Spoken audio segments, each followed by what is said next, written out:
Imaginen por un momento que cada una de sus risas, cada una de sus lágrimas, cada una de sus decisiones fueron planeadas incluso antes de que tomaran su primer aliento. Y si el tejido mismo de su existencia, su principio, su desarrollo y su inevitable final, estuviera en manos de seres tan antiguos que hasta los dioses los temen? Para los antiguos griegos, esta no era una simple pregunta filosófica abstracta. Era una verdad inmutable, encarnada en tres majestuosas figuras, tres hermanas cuyo poder superaba al del mismísimo Olimpo.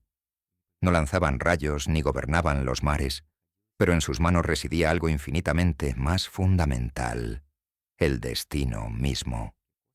En un rincón oscuro e inmemorial del cosmos, trabajaban en silencio. La primera, Cloto, era la hilandera. La segunda, Láquesis, la medidora, que con su vara determinaba la longitud y las vicisitudes de ese hilo, distribuyendo fortunas y derrotas. Y finalmente, Atropos, la inevitable, a quien es imposible eludir, aquella que con sus temibles tijeras de oro cortaba el hilo en el último momento, poniendo fin al camino de mortales y deidades por igual, sin distinción ni apelación. Ni siquiera Zeus, el todopoderoso señor de los cielos, se atrevía a desafiar sus decisiones. Ellas son las Moiras, las diosas del destino, y su historia es una inmersión profunda en las más grandes esperanzas y los más íntimos temores de la humanidad. Prepárense para conocer a las tejedoras cósmicas que gobernaban el universo en silencio, hilo a hilo.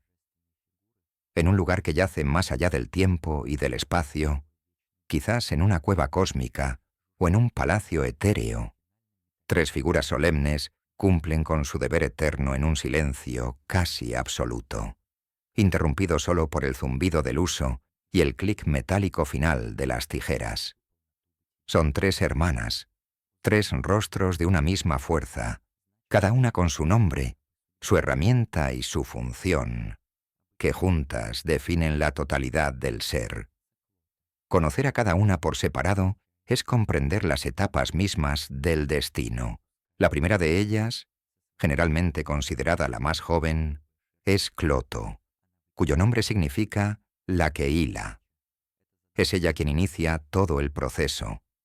De su rueca, cargada con la lana en bruto de la existencia, extrae los hilos de la vida. Su tarea es la del comienzo, el nacimiento, la creación.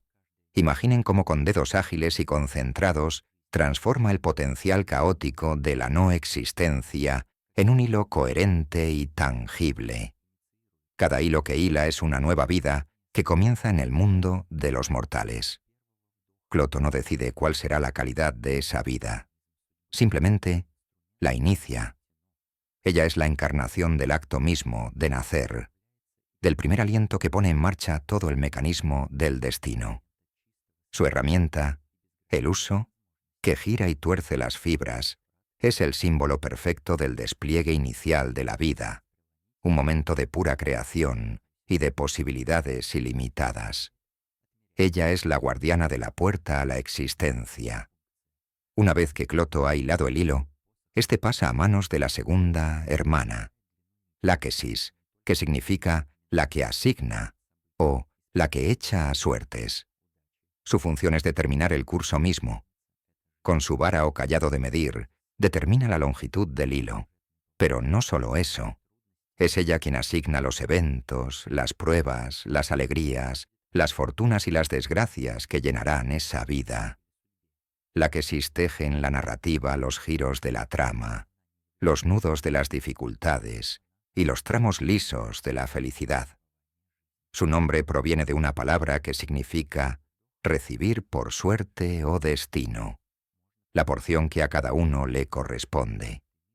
No es ni buena ni mala, es la dispensadora imparcial de la narrativa vital. Si Cloto otorga el primer aliento, Láquesis escribe el guión. Uno puede imaginarla desenrollando el hilo sobre un mapa del mundo o un cielo estrellado, trazando el camino de un héroe o de un campesino con la misma neutralidad divina, midiendo cada paso del viaje. Y finalmente, la tercera y mayor, la más temible y reverenciada de todas, Atropos. Su nombre es su definición, la inevitable o la inflexible. Ella es la conclusión. Mientras sus hermanas crean y miden, Atropos espera, silenciosa y resuelta, el momento preciso en que la medida del áquesis se agota. En sus manos sostiene unas temibles tijeras de oro. Cuando llega el momento, sin vacilación, sin emoción y sin posibilidad de apelación, corta el hilo de la vida. Su acto es absoluto e irreversible. Representa la muerte no como una fuerza cruel, sino como una verdad cósmica, como la condición final de toda existencia. Con Atropos no se negocia. Es la certeza suprema en un mundo de incertidumbre. En la imaginación, aparece como una figura parcialmente oculta, quizás con el rostro velado, pues el final mismo de la existencia es un misterio. El brillo de sus tijeras es lo último que ve la vida en su viaje cósmico. Juntas, estas tres diosas no son simplemente hermanas, son un proceso único y continuo. Una hila, otra mide, la tercera corta. Desde el nacimiento, a través del viaje de la vida y hasta su conclusión, encarnan el flujo completo e inmutable del destino. De todas las metáforas que la humanidad ha ideado para dar sentido a la existencia, pocas son tan directas, poderosas e intuitivamente comprensibles como la del hilo. Un hilo tiene un principio y un final. Puede ser fuerte y robusto o frágil y delgado. Puede ser liso y uniforme, o estar lleno de nudos e imperfecciones. Esta imagen simple y universal se encontraba en el corazón mismo de la comprensión griega del destino, sirviendo como una representación tangible del camino invisible de cada alma. Para los griegos, la vida no era un accidente, era un hilo, trabajado por manos divinas. La genialidad de esta metáfora reside en su capacidad para reflejar tanto la singularidad como la interconexión de la vida. Podemos imaginar el taller cósmico de las Moiras, lleno no solo de hebras, sino de una infinita variedad de texturas y colores. El hilo de un gran héroe como Aquiles podría estar hilado con toques de oro y púrpura, fuerte y brillante, pero trágicamente corto. El hilo de un campesino podría ser de lana simple y resistente, largo y sin adornos, pero significativo en el gran esquema de las cosas. Cuando la áquesis mide y determina el curso, no solo define su longitud, sino que teje en él los acontecimientos. Los momentos de alegría podrían ser tramos de un blanco resplandeciente, los tiempos de duelo de un gris profundo, los arrebatos de pasión de un rojo vibrante. Las pruebas y tragedias serían los nudos en el hilo, difíciles de superar, pero que, en última instancia, añadían complejidad y textura al conjunto. Esta visión trasciende al individuo. Si cada vida es un hilo, entonces toda la humanidad es un tapiz monumental que las Moiras tejen momento a momento. En este lienzo cósmico, los hilos se cruzan, se entrelazan, corren en paralelo durante un tiempo y luego se separan. La vida de un rey está entretejida con las de sus súbditos, la de un amante con la de su amada. Ningún hilo existe de forma aislada. Esta imagen proporcionaba a los griegos un profundo sentido de orden en el universo. Incluso en medio de un caos aparente, todo estaba interconectado. Todo tenía un propósito dentro de un diseño mayor, aunque el patrón completo fuera demasiado vasto para ser comprendido por ojos mortales. Esta metáfora moldeaba la actitud griega hacia la vida. Aceptar la propia Moira, la propia porción o hilo, era un signo de sabiduría. Intentar ir más allá de lo asignado, tensar el hilo más allá de su medida, era un acto de hibris, la soberbia suprema, que conducía inevitablemente al castigo divino. Así, el hilo de la vida era un recordatorio constante de la condición humana, preciosa, con un propósito, interconectada, pero, sobre todo, finita. En el panteón griego, el poder era una jerarquía clara. Los dioses menores obedecían a los mayores, y todos ellos, en última instancia, respondían ante Zeus, rey del Olimpo, señor del trueno y de la justicia. Él era la autoridad suprema, el juez final. Sin embargo, incluso sobre su trono de oro flotaba una autoridad más antigua, más silenciosa y más absoluta, la de las Moiras. Los griegos entendían que, aunque Zeus gobernaba el cosmos, no había escrito sus leyes fundamentales. Era el más poderoso de los seres, pero incluso él estaba sujeto al destino. Esta dinámica se ilustra perfectamente en uno de los momentos más conmovedores de la Ilíada de Homero. Durante la guerra de Troya, Zeus observa la batalla desde las alturas y ve a su amado hijo Sarpedón a punto de ser abatido por el héroe Patroclo. El corazón de Zeus se encoge de dolor y se lamenta en voz alta, considerando la posibilidad de usar su poder para arrebatar a su hijo del campo de batalla y salvarlo de su destino. En ese momento, su esposa, la diosa Hera, lo reprende severamente. Le advierte: si él, el rey de los dioses, salva a su propio hijo de su destino prescrito, ¿qué impedirá a todos los demás dioses hacer lo mismo por sus hijos y protegidos? El orden del universo se rompería y el cosmos se sumiría en el caos. Con el corazón apesadumbrado, Zeus cede. Derrama lágrimas de sangre que caen sobre la tierra, pero permite que el destino siga su curso. Sarpedón muere. Este episodio es crucial. Demuestra que Zeus tiene la fuerza bruta para desafiar al destino, pero no tiene el derecho. Él es el ejecutivo, pero las Moiras son la constitución. Puede vetar leyes, pero no puede derogar la ley misma. Oponerse a un decreto de las Moiras no era simplemente imprudente, era una amenaza a la propia estructura de la realidad. En algunas tradiciones, para suavizar esta tensión, Zeus recibió el epíteto de Moiragetes, el conductor de las Moiras. Sin embargo, este título se considera más un intento de reforzar su prestigio que una descripción literal de su poder sobre ellas. No las dirigía como un general a sus soldados. Las conducía en el sentido de que era el principal ejecutor y garante de sus decretos en el mundo de los dioses y los hombres. ¿Por qué existía tal jerarquía? Porque los griegos entendían intuitivamente que fuerzas como el destino, las Moiras, la noche, Nix, y el tiempo, Cronos, eran entidades primordiales, más antiguas que el orden olímpico. Eran las condiciones preexistentes del universo. Los dioses del Olimpo, por magníficos que fueran, gobernaban un mundo que ya operaba bajo estas leyes inmutables. Por lo tanto, el poder de las Moiras no era personal ni arbitrario.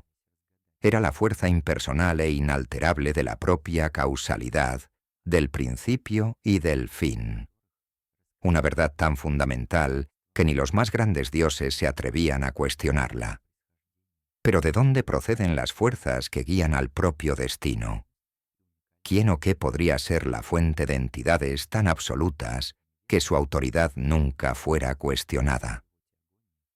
Al intentar desentrañar este profundo misterio, el pensamiento griego no encontró una, sino dos respuestas, cada una revelando una faceta diferente del poder de las Moiras. Esta dualidad en su origen es quizás el primer indicio de su complejidad y su lugar único en el cosmos.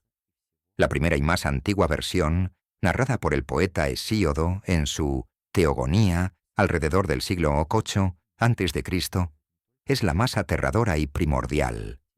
En esta versión, las Moiras son hijas de Nix, la diosa de la noche.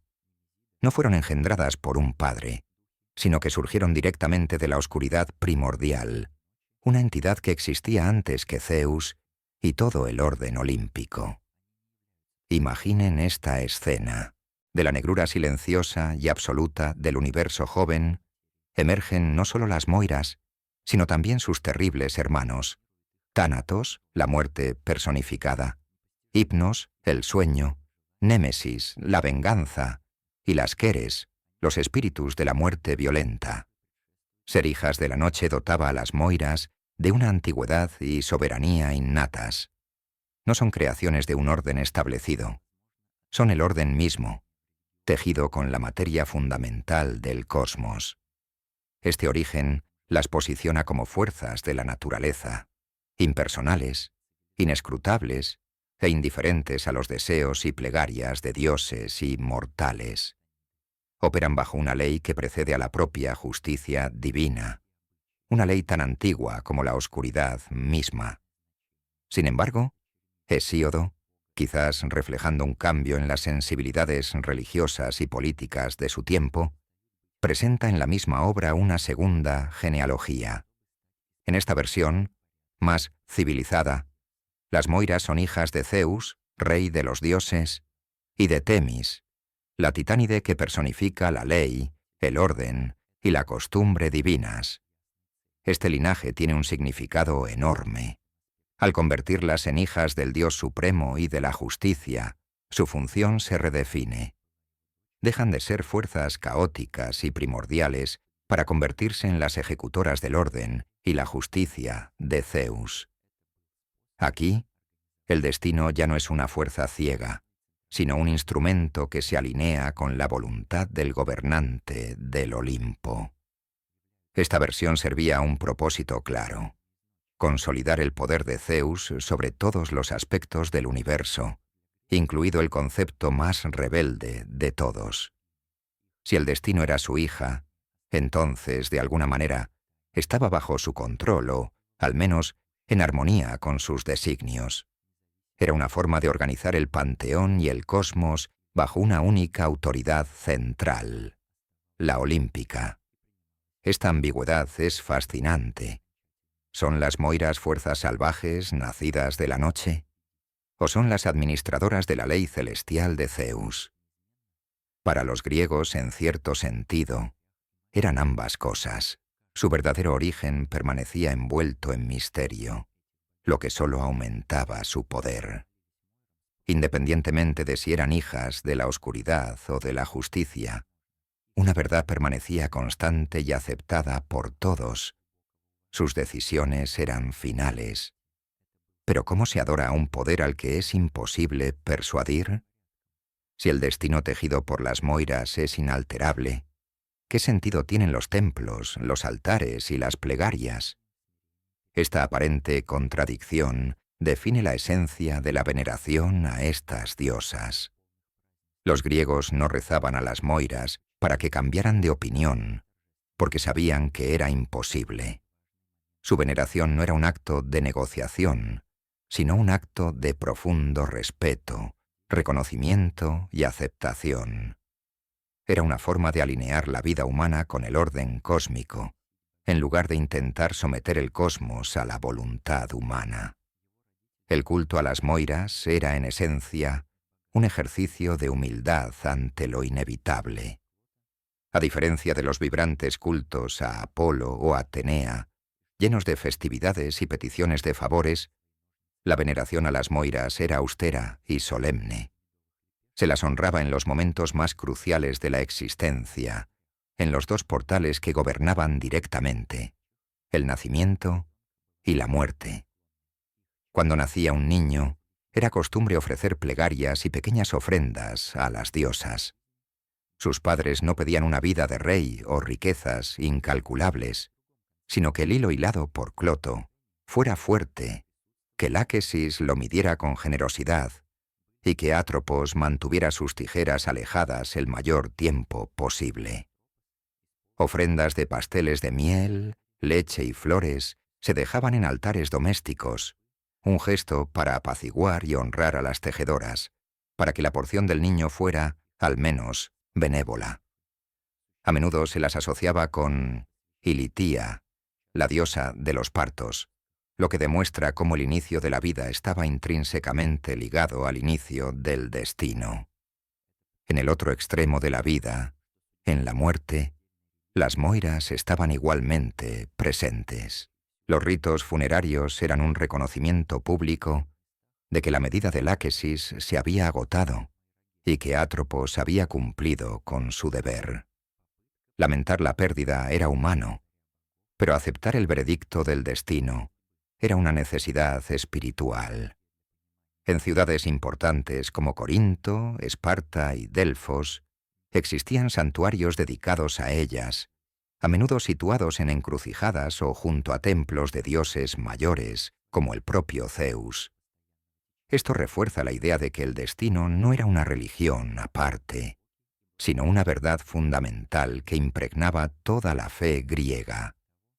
En algunos lugares se las veneraba bajo el nombre de Zeus Moiragetes, es decir, Zeus, conductor de las moiras, un intento de conciliar la autoridad suprema del rey de los dioses con la autoridad inexorable del destino. La mejor analogía para entender este culto es nuestra relación con el tiempo.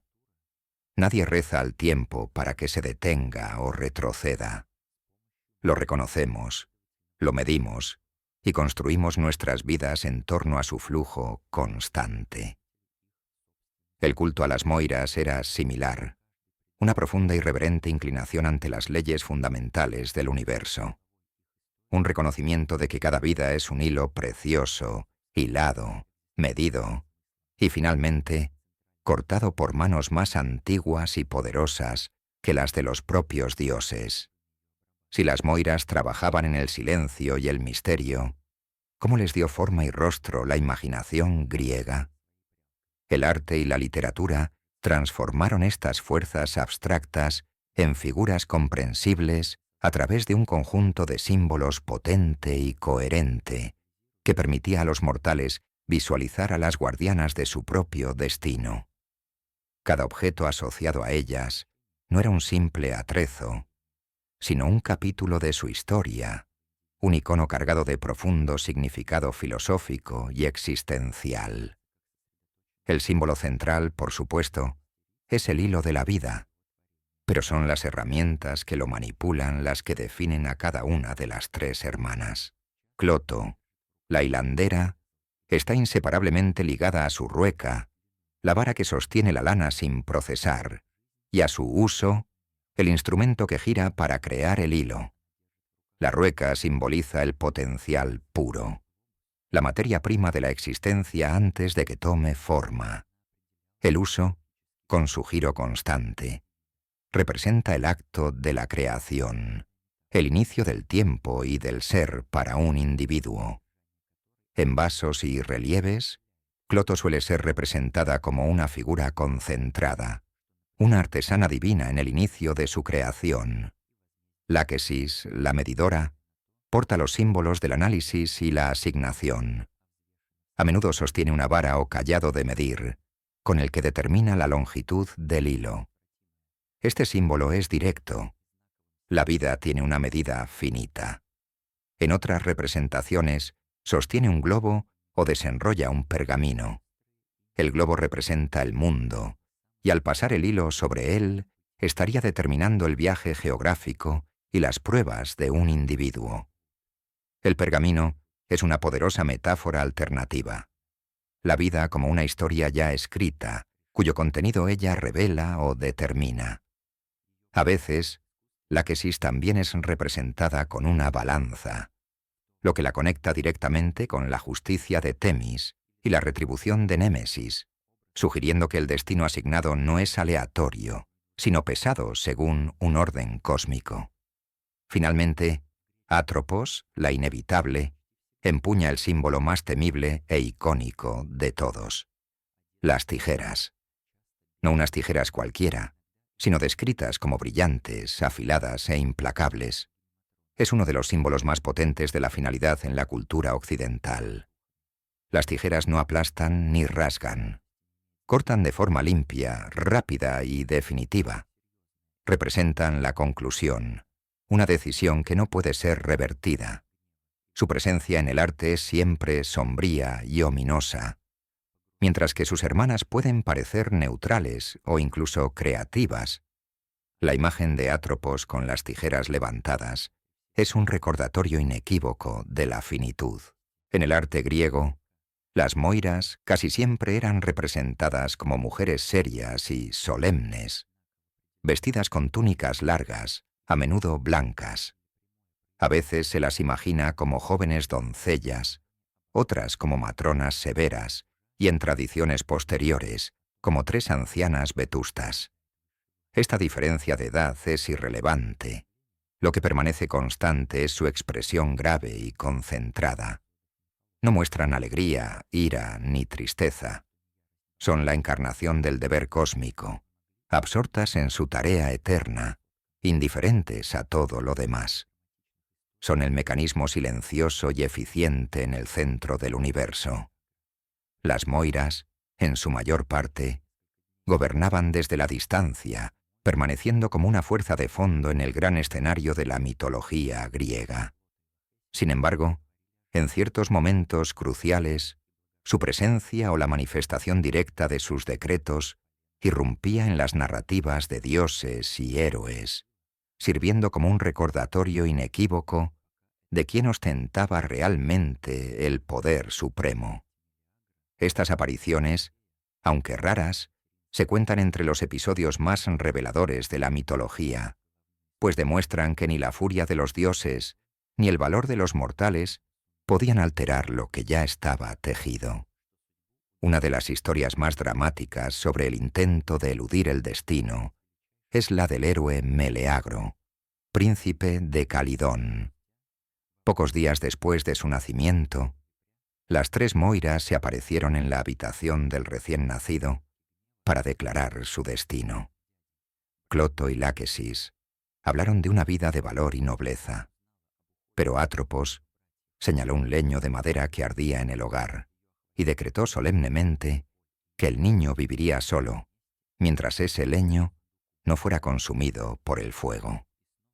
La madre de Meleagro, la reina Altea, en un arrebato de desesperación maternal, saltó de la cama, arrancó el tizón de las llamas, lo apagó con agua y lo escondió en un cofre secreto. Durante muchos años, pareció que el destino había sido burlado. Meleagro creció hasta convertirse en uno de los más grandes héroes de su generación. Sin embargo, años más tarde, durante la famosa cacería del jabalí de Calidón, estalló una amarga disputa y Meleagro, en un ataque de ira, mató a sus propios tíos, los hermanos de su madre. Cuando Altea se enteró de la muerte de sus hermanos a manos de su propio hijo, fue presa de un dolor y una furia tan abrumadores que en un acto de venganza fue al cofre, tomó el leño del destino y lo arrojó de nuevo al fuego. En ese mismo instante, a muchas millas de distancia, Meleagro sintió un fuego arder en sus entrañas y cayó muerto. El hilo de la vida, simbolizado por el leño, había llegado a su fin. La influencia de las moiras también se cierne sobre la más grande de las epopeyas griegas, la guerra de Troya. El destino de su mayor héroe, Aquiles, estaba sellado mucho antes de que pisara las arenas de Ilión. Su madre, la diosa Tetis, conocía la profecía de las moiras. Su hijo podía elegir entre 2 vidas: una larga, pacífica y anónima en su tierra natal, o una corta, gloriosa e inmortal en la memoria de los hombres que, sin embargo, debía terminar con su muerte bajo los muros de Troya. La decisión de Aquiles de ir a la guerra fue un acto de aceptación de su destino para ganar la gloria eterna, el Cleos. Más tarde, en el clímax de la Ilíada, vemos al propio Zeus, rey de los dioses, actuando como ejecutor de la voluntad de las moiras. Antes de la batalla final entre Aquiles y Héctor, Zeus levanta su balanza de oro y pesa en ella las queres, los destinos de muerte de ambos héroes. El platillo de Héctor se hunde, indicando que su hora ha llegado. Aunque Zeus lamentaba la pérdida del noble troyano, no interviene. Simplemente declara el decreto que las moiras ya habían emitido. La existencia de diosas, como las moiras, plantea la pregunta filosófica más profunda e inquietante de todas. Si nuestra vida está predeterminada, ¿qué sentido tienen nuestras decisiones? Si el hilo ya está hilado, medido, y tiene un punto de ruptura definido, ¿existe realmente el libre albedrío? ¿Pierden su valor la lucha, el coraje, la virtud y el vicio, si el resultado final ya está escrito en las estrellas? Los griegos vivieron y respiraron esta tensión, y la respuesta que encontraron en sus mitos y tragedias es mucho más sutil y fascinante que un simple determinismo. La visión griega no sugería que cada paso, cada pensamiento y cada palabra de un individuo estuvieran controlados. En cambio, la moira, el destino o la porción, a menudo definía los contornos generales de la vida, los puntos de inflexión cruciales y, lo más importante, el destino final. Sin embargo, el camino entre esos puntos era el campo donde el carácter, la elección y la libertad humanos se manifestaban de la manera más poderosa. La libertad no consistía en cambiar el destino, sino en cómo se elegía afrontarlo. La dignidad, el honor y la grandeza de un héroe no se basaban en su capacidad para evitar su final, sino en el coraje y la nobleza con los que caminaba hacia él. El ejemplo de Aquiles es, de nuevo, perfecto. No podía elegir si morir o no, pero sí podía elegir por qué morir. Su decisión de luchar en Troya, a sabiendas de las consecuencias, fue un acto de libertad en el que priorizó la gloria inmortal sobre una vida larga. Lo mismo se aplica a los héroes de la tragedia griega. Edipo, por ejemplo, fue señalado por las moiras con la profecía de que mataría a su padre y se uniría a su madre. Sus padres y él mismo tomaron todas las medidas para evitar este destino. Y fueron precisamente estas acciones, nacidas del deseo de escapar, las que lo condujeron directamente al cumplimiento de la profecía. Sin embargo, la tragedia de Edipo no reside solo en lo que el destino le impuso, sino en su propio carácter. Su inteligencia, su terquedad y su ira lo llevaron a desentrañar la verdad que lo destruiría. El destino proporcionó el guión, pero fue el carácter de Edipo el que interpretó el papel protagonista en este drama. Podemos imaginarlo con una analogía moderna. Imaginen que la vida es un viaje en tren por una vía férrea. No han elegido el tren, ni la dirección en la que viaja, ni la estación final. Esos elementos están fijos. Sin embargo, tienen total libertad sobre cómo comportarse durante el viaje. Pueden ser amables con los demás pasajeros. Pueden leer y aprender. Pueden mirar por la ventana y disfrutar del paisaje. O pueden pasar todo el viaje quejándose y creando conflictos. Su verdadera esencia y su libertad se manifiestan en sus acciones dentro de los límites impuestos. Para los griegos, la vida era ese viaje en tren. El destino determinaba el destino, pero la libertad definía a la persona. Cuando el creciente poder de Roma comenzó a absorber las culturas de sus vecinos, no solo conquistó tierras, sino que también asimiló dioses, mitos y filosofías. En el panteón griego, los romanos encontraron un sistema complejo y fascinante que reflejaba muchas de sus propias creencias. Así, las majestuosas y primordiales moiras griegas encontraron su reflejo en las diosas romanas del destino, las parcas. Aunque con el tiempo sus roles se volvieron prácticamente idénticos, el origen y el sabor cultural de las parcas revelan la mentalidad práctica y cívica de los romanos. Originalmente, las parcas eran diosas itálicas del nacimiento, y sus nombres lo reflejaban. El propio nombre, parcas, probablemente procede del verbo latino parere, que significa dar a luz. Al principio solo existía una parca, luego su número evolucionó.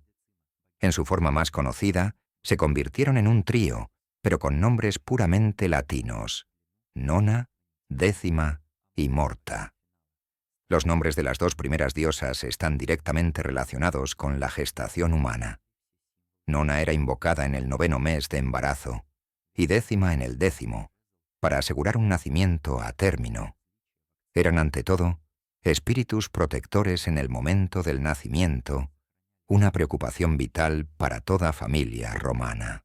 La tercera, Morta, como su nombre derivado de mors, muerte, sugiere cruelmente, representaba el fin inevitable.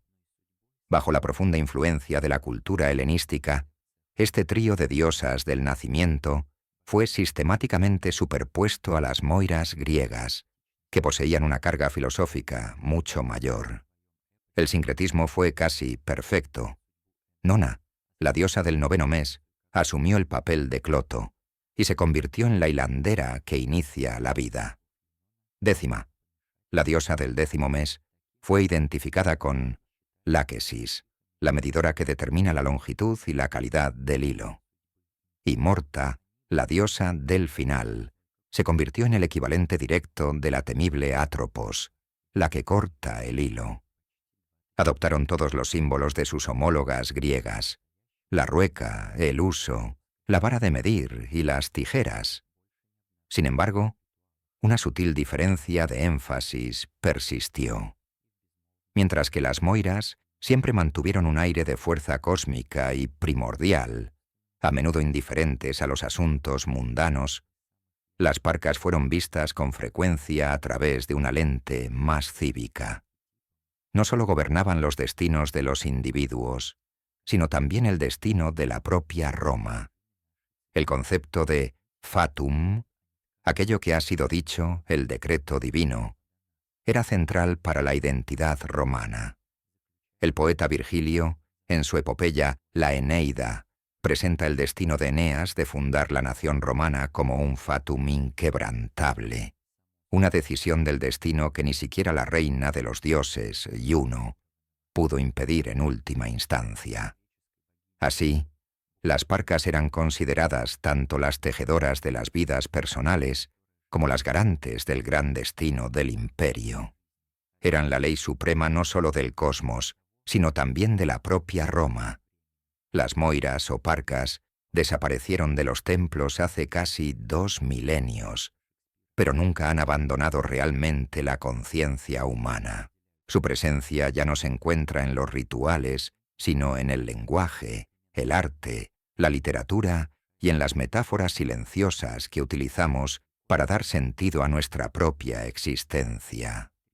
Son uno de los ejemplos más claros de cómo un mito antiguo puede convertirse en un arquetipo inmortal, un software cultural que sigue ejecutándose en el fondo de nuestra civilización. El hilo que tejían se ha extendido a través de los siglos hasta llegar a nosotros. El legado más evidente reside en nuestro vocabulario. La palabra fatal deriva directamente del latín fatum, el decreto de las parcas. La propia palabra destino conlleva la idea de algo fijo, determinado. El nombre de la diosa griega Moira significa literalmente parte o porción, una noción que sobrevive cuando hablamos de nuestra suerte en la vida. Están incrustadas en la estructura misma de cómo hablamos de la fortuna y el tiempo. La literatura y el cine están repletos de sus descendientes. Las 3 brujas de Macbeth, de William Shakespeare, con sus enigmáticas profecías que sellan el destino de un rey, son hijas directas de las moiras. La fantasía moderna las invita constantemente a escena. En la aclamada serie de cómics de Neil Gaiman, The Sandman, las 3 furias, que son otra cara de las moiras, juegan un papel crucial. En Hércules de Disney se las presenta como criaturas cómicas y siniestras que comparten un solo ojo entre las 3. En la serie de libros de Percy Jackson aparecen para tejer el destino de los jóvenes semidioses. El arquetipo de 3 mujeres misteriosas que controlan el destino es tan potente que se reinventa continuamente. Desde una perspectiva filosófica, el debate que encarnan, destino contra libertad, está más vivo que nunca. La discusión moderna sobre naturaleza versus crianza es una reformulación de la misma pregunta. ¿Estamos definidos por nuestro código genético, nuestro hilo, o por nuestras experiencias y decisiones? Cuando la psicología habla de arquetipos en el inconsciente colectivo, la imagen de las tejedoras del destino es un ejemplo de libro de una idea universalmente arraigada en la psique humana. Finalmente, su legado impregna nuestras metáforas cotidianas de forma casi invisible. Decimos que la vida de una persona pende de un hilo. Describimos el hilo narrativo de una historia. Usamos expresiones como romper los lazos con alguien. Buscamos un hilo de esperanza. En la quiromancia se busca la línea de la vida.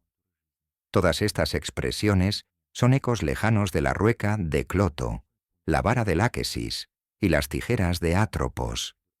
Las moiras sobreviven no porque creamos literalmente en ellas, sino porque las preguntas que plantean son eternas. Dan rostro e historia a nuestro más profundo miedo y esperanza, el control sobre nuestra propia vida, demostrando que un mito poderoso nunca muere de verdad. Simplemente se transforma. La existencia de diosas como las moiras plantea la pregunta filosófica más profunda e inquietante de todas. Si nuestra vida está predeterminada, ¿qué sentido tienen nuestras decisiones? Si el hilo ya está hilado, medido y tiene un punto de ruptura definido, ¿existe realmente el libre albedrío? ¿Pierden su valor la lucha, el coraje, la virtud y el vicio si el resultado final ya está escrito en las estrellas? Los griegos vivieron y respiraron esta tensión, y la respuesta que encontraron en sus mitos y tragedias es mucho más sutil y fascinante que un simple determinismo. La visión griega no sugería que cada paso, cada pensamiento y cada palabra de un individuo estuvieran controlados. En cambio, la moira, el destino o la porción, a menudo definía los contornos generales de la vida, los puntos de inflexión cruciales y, lo más importante, el destino final. Sin embargo, el camino entre esos puntos era el campo donde el carácter, la elección y la libertad humanos se manifestaban de la manera más poderosa.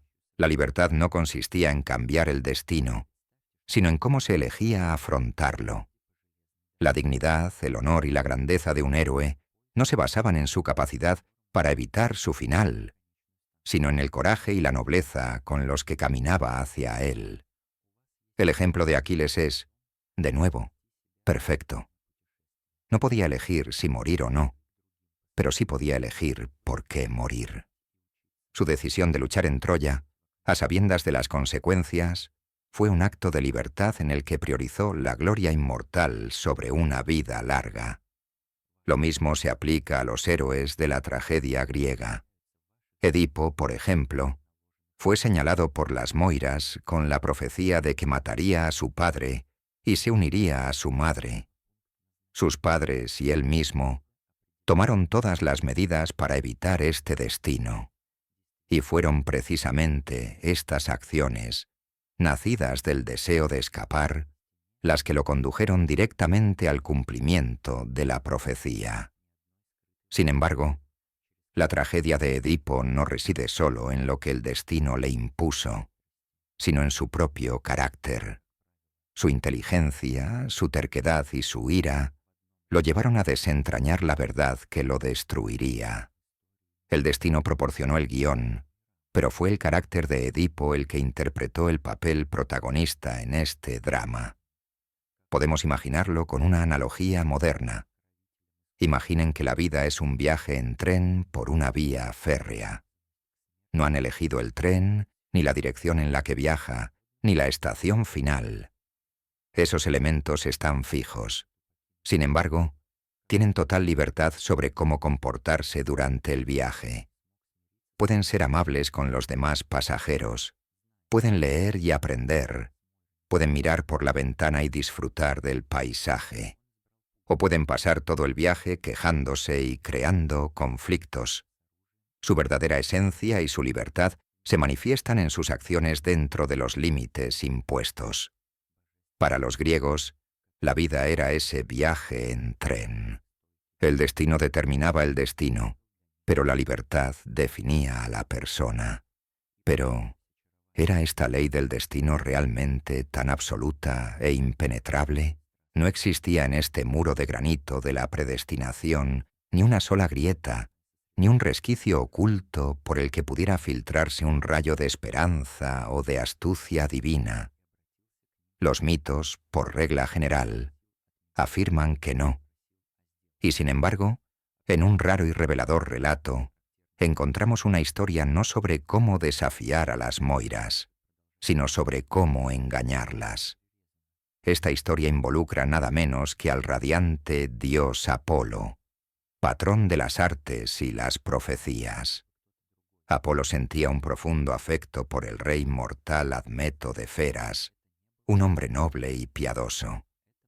Cuando llegó el momento de que Admeto muriera, tal como habían decretado las hermanas tejedoras, Apolo no pudo aceptar la pérdida de su amigo.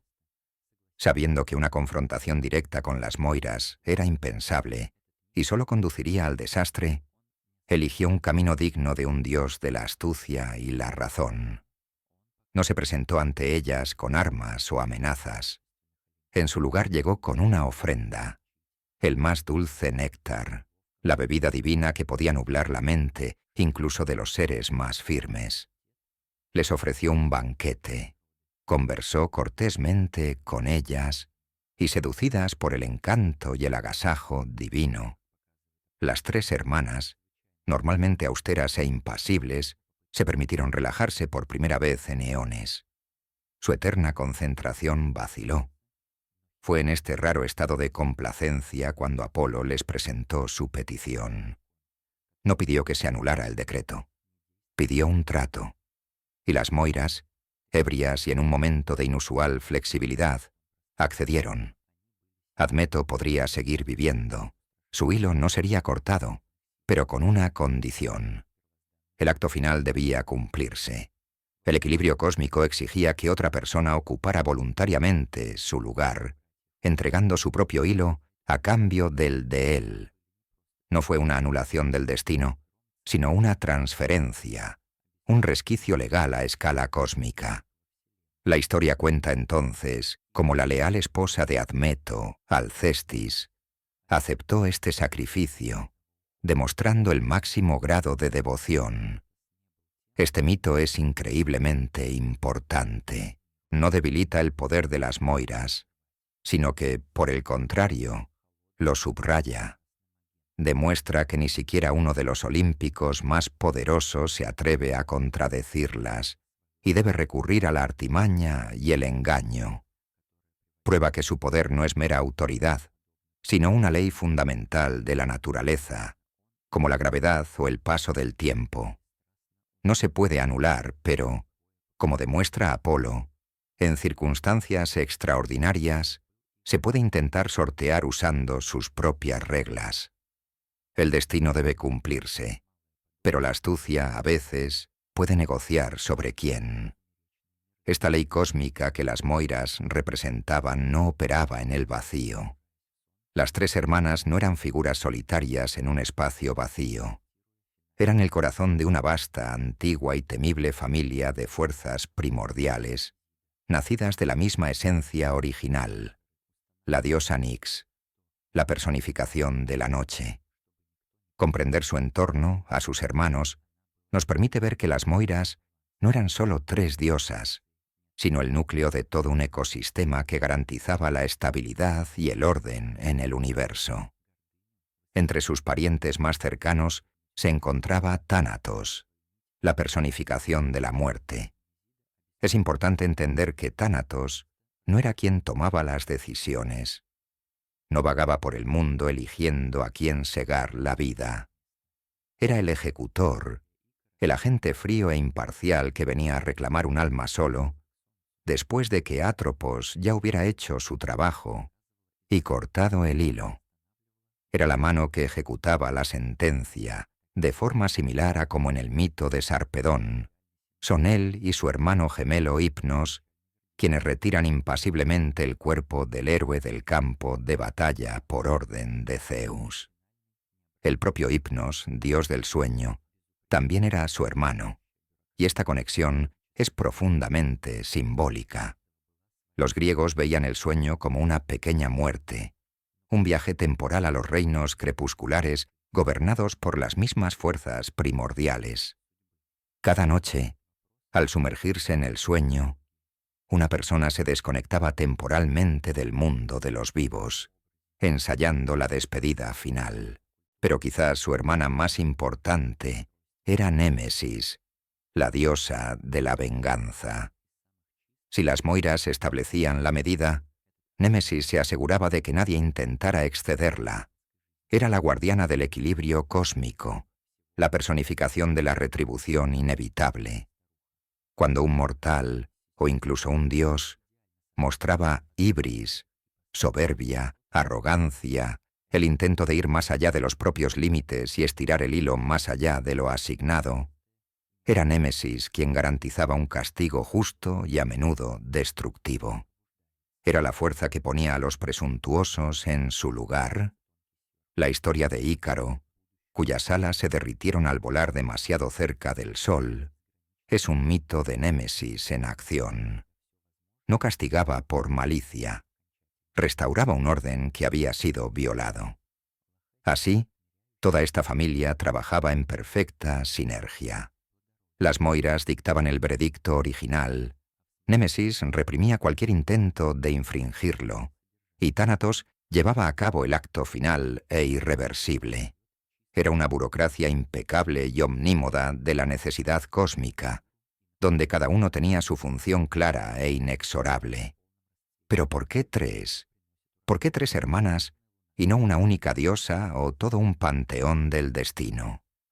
La respuesta a esta pregunta no solo reside en la mitología, sino profundamente en la psicología humana, en un patrón universal que se encuentra en innumerables culturas y épocas, el arquetipo de la triple diosa. Las moiras son una de sus encarnaciones más puras y poderosas. Este arquetipo representa las tres etapas principales de la vida femenina y, por extensión, de todo ciclo vital: la doncella, la madre y la anciana. Cada una de las hermanas tejedoras se alinea perfectamente con una de estas facetas. Cloto, la hilandera, es la doncella. Simboliza el comienzo, la juventud, el potencial, la creación pura y desenfrenada. Es como la primavera, cuando la naturaleza apenas despierta, o la luna nueva, cuando una fina hoz aparece en el cielo oscuro, prometiendo la plenitud futura.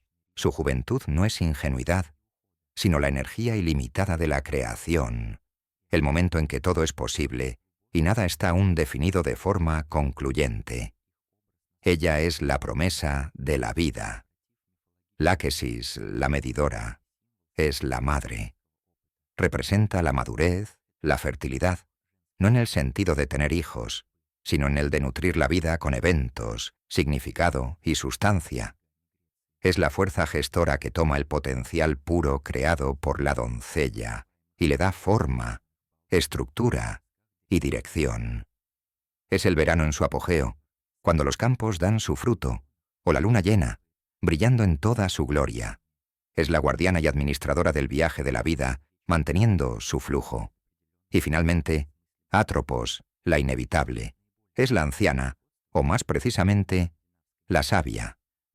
Esta faceta debe entenderse sin las connotaciones negativas modernas. Simboliza la sabiduría adquirida con la experiencia, la introspección, la culminación del ciclo y la conclusión. Es el otoño, cuando las hojas caen, y el invierno, cuando la naturaleza duerme, preparándose para un nuevo renacimiento. Es la luna menguante, que da paso a la nueva oscuridad de la que nacerá una nueva luz. Su papel no es el mal, sino la sabiduría suprema, el saber cuándo una historia ha concluido y cuándo es el momento de soltar. Sus tijeras no son una herramienta de destrucción, sino de transición. Así las tres Moiras juntas forman no solo un grupo, sino un ciclo completo y perfecto. Reflejan el ritmo eterno del nacimiento, la vida y la muerte que el ser humano observa en la naturaleza y siente dentro de sí mismo. Esta profunda resonancia psicológica es lo que hizo que su imagen fuera tan potente e inmortal, convirtiendo a unos personajes mitológicos en un símbolo eterno de la propia experiencia humana. Este profundo arquetipo de tres figuras femeninas que gobiernan los destinos no fue una invención única, confinada a las soleadas costas de Grecia. Resonó con un eco poderoso en los bosques neblinosos del norte, en las llanuras barridas por el viento del Báltico y en las arenas del antiguo Egipto. La comparación de las Moiras con sus homólogas en otros panteones revela que no se trata de una mera coincidencia, sino de una respuesta fundamental de la humanidad a las eternas preguntas sobre la predestinación y el sentido de la existencia. La similitud más sorprendente la encontramos en la mitología nórdica, donde, en las raíces del árbol del mundo Yggdrasil, se sientan las tres Nornas, Urd, Verdandi y Skuld. Al igual que las Moiras, hilan los hilos de los destinos, y sus decisiones someten no solo a los hombres, sino también a los propios dioses, incluido el poderoso Odín. Sin embargo, aquí hay un matiz sutil. Los nombres de las Nornas a menudo se asocian con los tiempos. Urd, el pasado, Verdandi, el presente, y Skuld, el futuro, lo que añade una dimensión temporal a su labor. No solo tejen la vida, tejen el tejido mismo del tiempo y la realidad, extrayendo agua del sagrado pozo de Urd para nutrir el árbol del mundo. Su cercanía con las Moiras es asombrosa y apunta a una raíz indoeuropea común para este mito. En la mitología báltica encontramos a la diosa Laima. A menudo actúa en solitario, pero a veces se presenta como tres hermanas. Laima es una figura más íntima que las Distansin Moiras. A menudo aparece en la cuna de un recién nacido para determinar personalmente su destino, dejando su marca en su frente. Puede ser tanto benévola, otorgando felicidad y riqueza, como severa. Es un concepto más personal del destino, que entra en el hogar en lugar de decidirse en un lejano palacio cósmico. Entre los pueblos eslavos existían las Roshanitsi, espíritus o diosas que también determinaban el destino de un niño al nacer. Solían ser 2 o 3, y predecían todos los eventos futuros de la vida del infante, tanto buenos como malos. Su culto estaba estrechamente ligado a la familia y al linaje, subrayando la importancia del destino en el contexto de las generaciones. Incluso en el antiguo Egipto, con su paradigma cultural completamente diferente, encontramos el concepto de Shai, la personificación divina del destino o la predestinación. Shai no era un tejedor, pero nacía con la persona. Era su doble y lo acompañaba a lo largo de su vida, y tras la muerte, se presentaba junto al alma en el juicio de Osiris para dar testimonio de los años vividos. Esto demuestra que, incluso en culturas sin la imaginería del hilo, la idea misma de una fuerza invisible que determina el curso de la vida era central. Este viaje a través de las mitologías del mundo demuestra una cosa: la imagen de las tejedoras cósmicas o de los árbitros divinos no es simplemente la invención de una cultura. Es una respuesta arquetípica universal a la necesidad humana fundamental de poner rostro y sentido a las fuerzas incomprensibles que gobiernan nuestro nacimiento, nuestra vida y nuestra muerte. Es una forma de entender nuestro lugar en el gran y a menudo intimidante esquema de las cosas. Esta fe omnipresente en un destino inevitable y predeterminado no era simplemente una colección de historias entretenidas para los antiguos griegos. Era el fundamento mismo de su visión del mundo, el marco filosófico que moldeaba su ética, alimentaba su arte y definía su comprensión de una vida con sentido. Esta visión, aparentemente fatalista, no conducía a la pasividad o a la desesperación. Al contrario, generaba una filosofía de vida única y poderosa. En primer lugar, creó un concepto particular de heroísmo.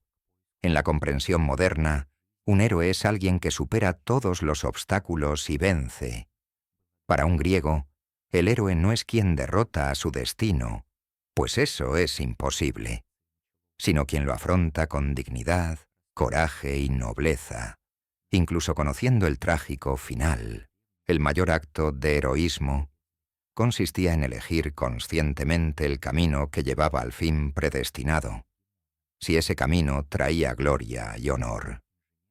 La decisión de Aquiles de elegir una vida corta pero gloriosa, en lugar de una larga y desconocida, es la quinta esencia del heroísmo griego. No lucha contra el destino, lo acepta y lo convierte en su elección, transformando la inevitabilidad en un acto de libre albedrío. En segundo lugar, esta creencia dio origen al género mismo de la tragedia. Toda la estructura de la tragedia griega se basa en la lucha vana pero noble del hombre contra su sino.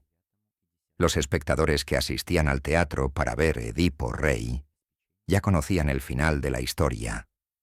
La tensión y el significado no residían en qué pasaría, sino en cómo el héroe, a través de sus propias acciones, su carácter y sus errores, hamartia, se movía inexorablemente hacia su perdición. Observar este proceso provocaba en la audiencia la catarsis, una profunda purificación emocional a través de la compasión y el miedo, permitiéndoles reconciliarse con la idea del destino en sus propias vidas. Finalmente, la creencia en la predestinación otorgaba un valor inmenso al concepto de kleos, la gloria eterna. Si la duración y el resultado de tu vida ya estaban medidos, lo único que estaba en tu poder era la calidad de tus actos. La única forma de inmortalidad accesible a un mortal era la inmortalidad en la memoria de la posteridad, ganada a través de grandes hazañas, decisiones sabias o sacrificios nobles. El kleos era la moneda que tenía valor incluso frente a la finalidad inminente. De este modo, una visión del mundo que a primera vista parecía opresiva, en realidad creaba un poderoso incentivo para la acción, para la búsqueda de la excelencia, para una vida llena de significado y honor, pues sólo una vida así era digna de ser recordada para siempre. Cuando el poder de Grecia comenzó a declinar y la sombra de Roma, un imperio pragmático en ascenso, se extendió sobre el Mediterráneo. Estas ideas antiguas y profundas no desaparecieron. Fueron absorbidas, traducidas y reinterpretadas por el nuevo hegemón. Los romanos, siendo ingenieros y administradores superlativos más que filósofos, abordaron el panteón griego con una mentalidad práctica. Así, las majestuosas y primordiales moiras encontraron su reflejo en las diosas romanas del destino, las parcas. Aunque con el tiempo sus funciones se volvieron casi idénticas, su origen y su acento cultural revelan la mentalidad romana. Originalmente, las parcas eran diosas itálicas asociadas al nacimiento.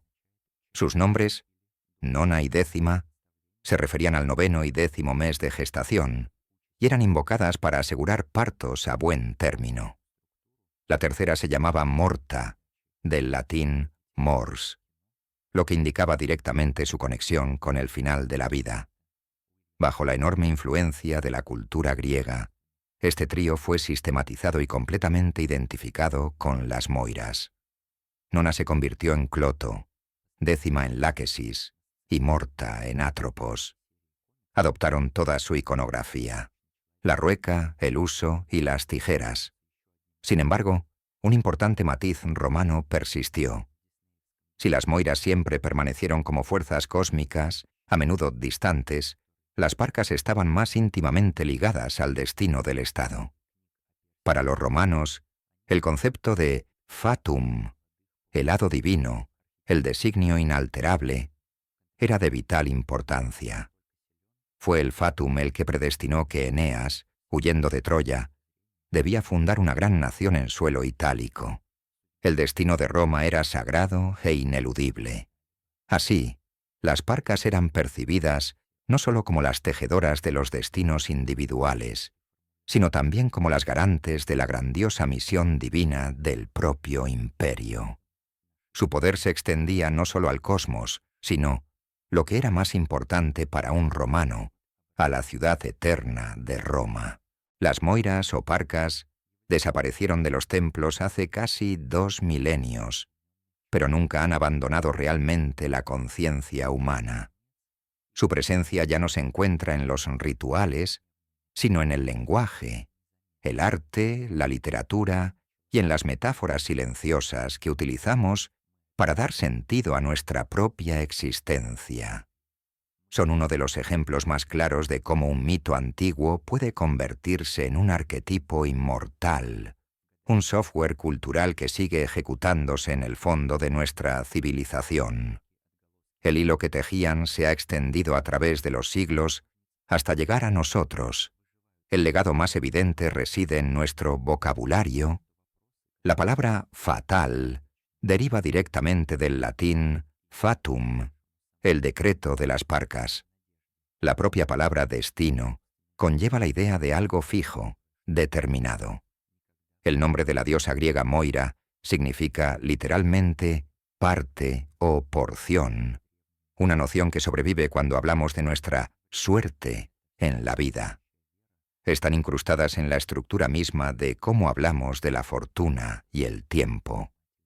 La literatura y el cine están repletos de sus descendientes. Las tres brujas de Macbeth, de William Shakespeare, con sus enigmáticas profecías que sellan el destino de un rey, son hijas directas de las moiras. La fantasía moderna las invita constantemente a escena.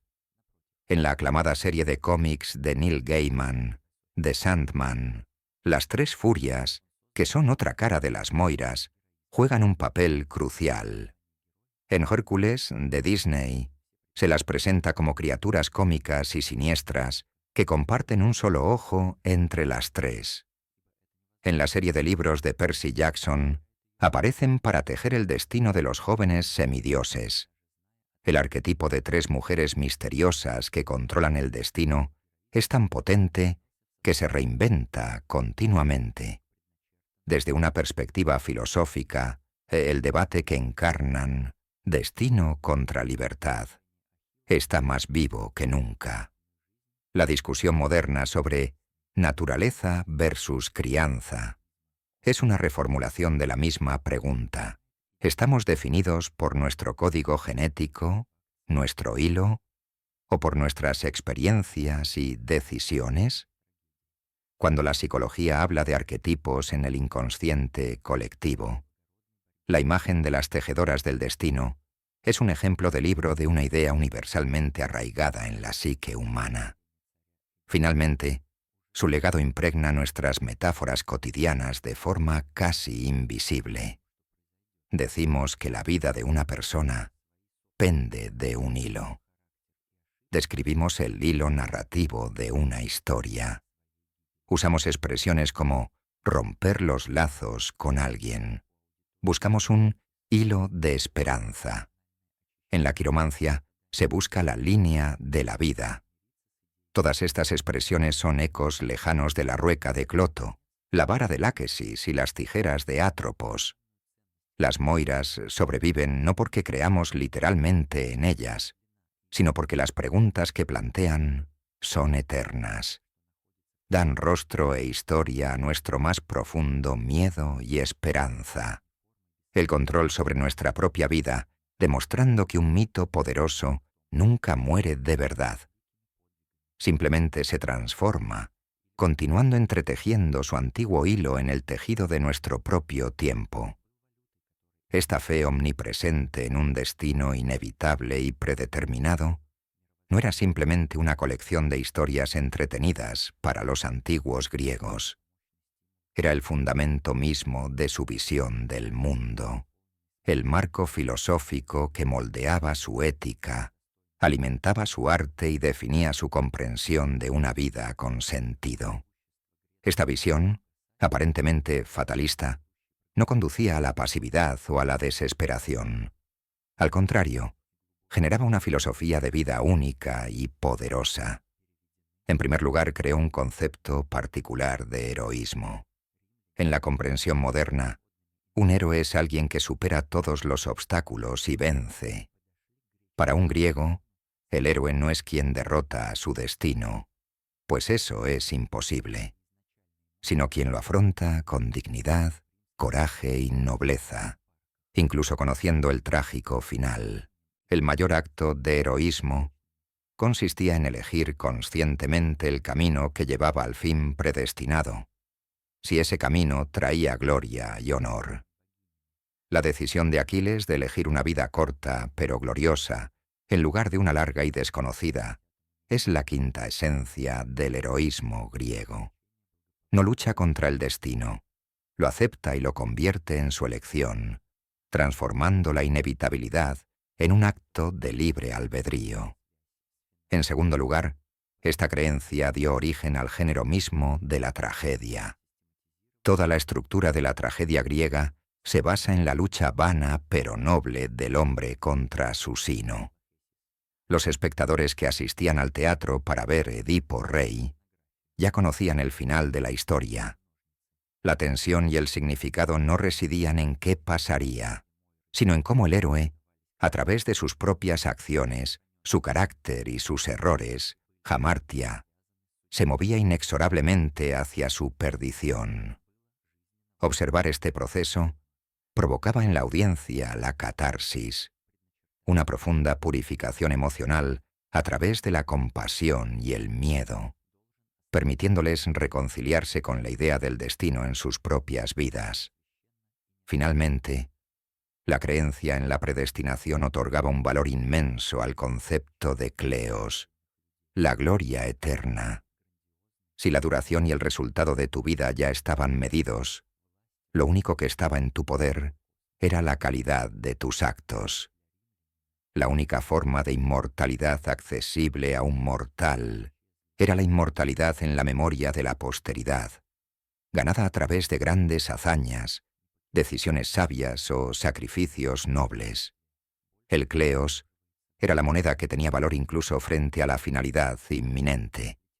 De este modo, una visión del mundo que a primera vista parecía opresiva, en realidad creaba un poderoso incentivo para la acción, para la búsqueda de la excelencia, para una vida llena de significado y honor, pues sólo una vida así era digna de ser recordada para siempre. Cuando el poder de Grecia comenzó a declinar y la sombra de Roma, un imperio pragmático en ascenso, se extendió sobre el Mediterráneo. Estas ideas antiguas y profundas no desaparecieron. Fueron absorbidas, traducidas y reinterpretadas por el nuevo hegemón. Los romanos, siendo ingenieros y administradores superlativos más que filósofos, abordaron el panteón griego con una mentalidad práctica. Así, las majestuosas y primordiales Moiras encontraron su reflejo en las diosas romanas del destino, las Parcas. Aunque con el tiempo sus funciones se volvieron casi idénticas, su origen y su acento cultural revelan la mentalidad romana. Originalmente, las Parcas eran diosas itálicas asociadas al nacimiento. Sus nombres, Nona y Décima, se referían al 9º y 10º mes de gestación y eran invocadas para asegurar partos a buen término.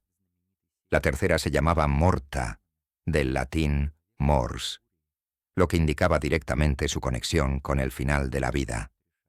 Bajo la enorme influencia de la cultura griega, este trío fue sistematizado y completamente identificado con las Moiras. Nona se convirtió en Cloto, Décima en Láquesis y Morta en Atropos. Adoptaron toda su iconografía, la rueca, el huso y las tijeras. Sin embargo, un importante matiz romano persistió. Si las Moiras siempre permanecieron como fuerzas cósmicas, a menudo distantes, las Parcas estaban más íntimamente ligadas al destino del Estado. Para los romanos, el concepto de fatum, el hado divino, el designio inalterable, era de vital importancia. Fue el fatum el que predestinó que Eneas, huyendo de Troya, debía fundar una gran nación en suelo itálico. El destino de Roma era sagrado e ineludible. Así, las Parcas eran percibidas no solo como las tejedoras de los destinos individuales, sino también como las garantes de la grandiosa misión divina del propio imperio. Su poder se extendía no solo al cosmos, sino, lo que era más importante para un romano, a la ciudad eterna de Roma. Las Moiras o Parcas desaparecieron de los templos hace casi 2 milenios, pero nunca han abandonado realmente la conciencia humana. Su presencia ya no se encuentra en los rituales, sino en el lenguaje, el arte, la literatura y en las metáforas silenciosas que utilizamos para dar sentido a nuestra propia existencia. Son uno de los ejemplos más claros de cómo un mito antiguo puede convertirse en un arquetipo inmortal, un software cultural que sigue ejecutándose en el fondo de nuestra civilización. El hilo que tejían se ha extendido a través de los siglos hasta llegar a nosotros. El legado más evidente reside en nuestro vocabulario. La palabra fatal deriva directamente del latín fatum, el decreto de las Parcas. La propia palabra destino conlleva la idea de algo fijo, determinado. El nombre de la diosa griega Moira significa literalmente parte o porción, una noción que sobrevive cuando hablamos de nuestra suerte en la vida. Están incrustadas en la estructura misma de cómo hablamos de la fortuna y el tiempo. La literatura y el cine están repletos de sus descendientes. Las 3 brujas de Macbeth, de William Shakespeare, con sus enigmáticas profecías que sellan el destino de un rey, son hijas directas de las Moiras. La fantasía moderna las invita constantemente a escena. En la aclamada serie de cómics de Neil Gaiman, The Sandman, las 3 furias, que son otra cara de las Moiras, juegan un papel crucial. En Hércules, de Disney, se las presenta como criaturas cómicas y siniestras que comparten un solo ojo entre las 3. En la serie de libros de Percy Jackson, aparecen para tejer el destino de los jóvenes semidioses. El arquetipo de 3 mujeres misteriosas que controlan el destino es tan potente que se reinventa continuamente. Desde una perspectiva filosófica, el debate que encarnan, destino contra libertad, está más vivo que nunca. La discusión moderna sobre naturaleza versus crianza es una reformulación de la misma pregunta. ¿Estamos definidos por nuestro código genético, nuestro hilo, o por nuestras experiencias y decisiones? Cuando la psicología habla de arquetipos en el inconsciente colectivo, la imagen de las tejedoras del destino es un ejemplo de libro de una idea universalmente arraigada en la psique humana. Finalmente, su legado impregna nuestras metáforas cotidianas de forma casi invisible. Decimos que la vida de una persona pende de un hilo. Describimos el hilo narrativo de una historia. Usamos expresiones como romper los lazos con alguien. Buscamos un hilo de esperanza. En la quiromancia se busca la línea de la vida. Todas estas expresiones son ecos lejanos de la rueca de Cloto, la vara de Láquesis y las tijeras de Atropos. Las Moiras sobreviven no porque creamos literalmente en ellas, sino porque las preguntas que plantean son eternas. Dan rostro e historia a nuestro más profundo miedo y esperanza. El control sobre nuestra propia vida, demostrando que un mito poderoso nunca muere de verdad. Simplemente se transforma, continuando entretejiendo su antiguo hilo en el tejido de nuestro propio tiempo.